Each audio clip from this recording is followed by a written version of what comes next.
guys, good morning. So welcome back to my YouTube channel. This is Otoboy Show. So ngayon guys, mayroon tayong gagawin na pinto na stack up. Di mabuksan sa labas, di mabuksan sa loob. So ito guys, ayan. So binaklas ko na yung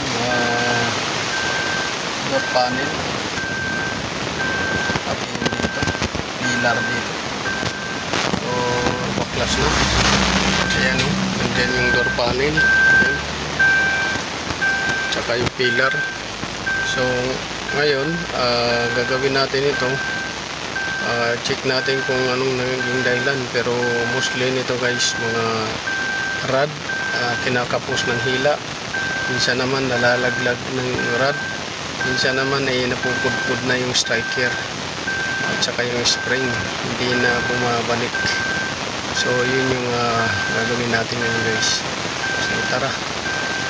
So ito guys, so una nating gagawin dito, tanggalin muna natin itong handle nya, opener. So tanggalin muna natin ito.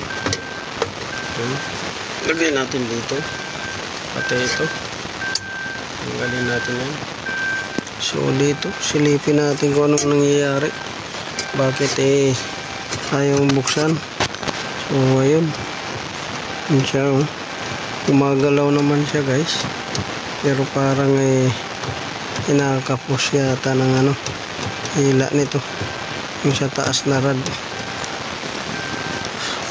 So yun yung tapos yung dito parang putol na.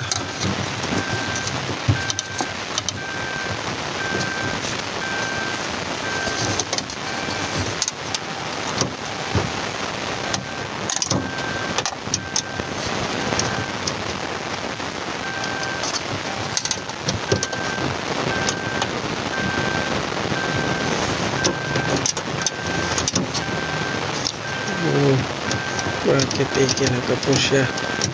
So hilain natin to, tingnan natin kung ibubukas na siya.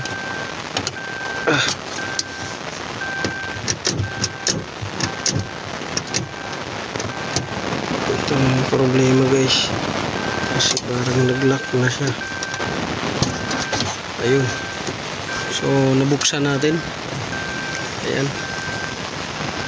So nabuksan natin guys. So ngayon silipin natin dito.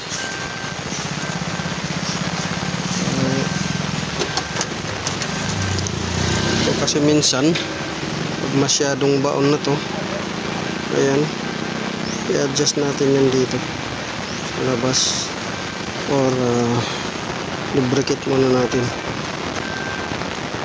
para ma-check natin. Pero duda ko nito, in-adjust nito, wala na sa sentro yung tornilyo. So dito na lang tayo mag-focus. So ayun, hindi pala niya makawitan yung lock. So yun yun guys, hindi niya makawitan yung lock. Pudpud na nga. So yan yung dahilan yan.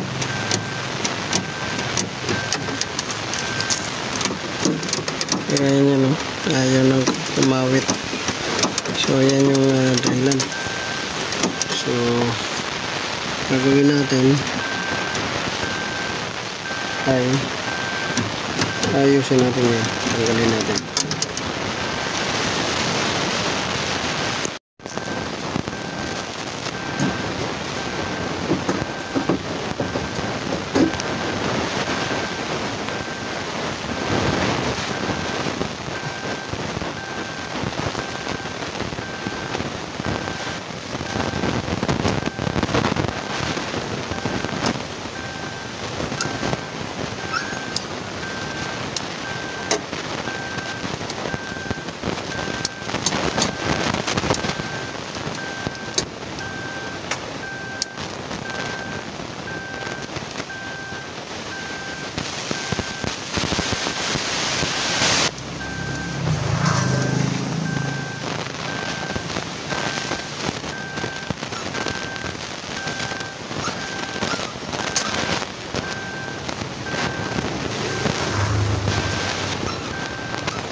So ito na guys yung ginawa natin.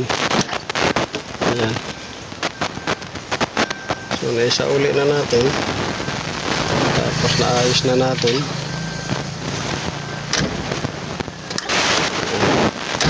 Nabubuksan na. Dati ayaw bubuksan. So yun. Yun lang.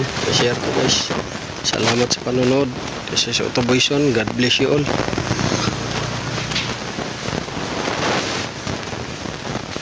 Ito.